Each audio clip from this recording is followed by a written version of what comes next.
উড়লে আকাশে প্রজাপতি, প্রকৃতি পায় নতুন গতি। এই স্লোগানে জাহাঙ্গীরনগর বিশ্ববিদ্যালয়ে অনুষ্ঠিত হলো 14তম প্রজাপতি মেলা। হ্যালো এভরিওয়ান, আসসালামু আলাইকুম। Welcome to my new another blog. আজ আমরা যাচ্ছি জাহাঙ্গীরনগর বিশ্ববিদ্যালয়ে। এখানে প্রজাপতি মেলার আয়োজন করা হয়েছে।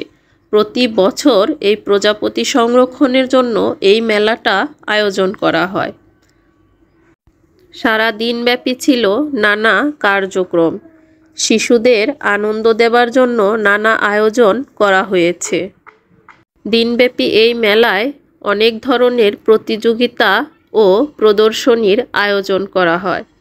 আর সেই সাথে ছবি তোলার জন্য অনেক ধরনের ফটো গ্যালারি তো আছেই। মেলায় প্রবেশের মুখেই আপনি আপনার পছন্দের অনেক ধরনের পণ্যই কিনতে পাবেন। এখানে ছিল চুড়ি, গহনা, বিভিন্ন ধরনের প্রদর্শনীর জিনিসপত্র। যেটা আপনার পছন্দ আপনি এই সবগুলো কিনতে পারবেন। আজ এখানে শিশুদের জন্য ড্রয়িং প্রতিযোগিতার আয়োজন করা হয়েছে। আমি মূলত সেজন্যই এসেছি। আমার মেয়ে এখানে ড্রয়িং প্রতিযোগিতায় অংশগ্রহণ করবে। বাচ্চাদের জন্য অনেক ধরনের বই বিক্রি হচ্ছিল। সেই সাথে নোটবুক, খেলার জিনিসপত্র, চুড়ি। পুরো মেলায় নানা ধরনের আয়োজন ছিল। এখানে আসলে আপনার মনে হবে এ যেন এক প্রজাপতির বাগান। রং বেরঙের প্রজাপতি ঝাঁকে ঝাঁকে মুখরিত চারপাশ। সাদা রঙের জালে ঘেরা ছোট্ট একটি ঘর, এর ভেতরে নানা রঙের প্রজাপতি। এদের আবার বাহারি নামও রয়েছে। রঙিন সৌন্দর্য উপভোগ করতে দেশের নানা প্রান্ত থেকে ছুটে এসেছে প্রজাপতি প্রেমীরা। বাচ্চারা এখানে প্রজাপতি এঁকে নিচ্ছিল। এটা ওদের একটা শখ বলতে পারেন। আর এখানে অনেক ধরনের ছবি তোলার জায়গা ছিল। আর এদিকে একটা মামা হচ্ছে ফুল বিক্রি করছিল। আর এই প্রজাপতি মেলাটা মূলত একদিনই হয়েছে।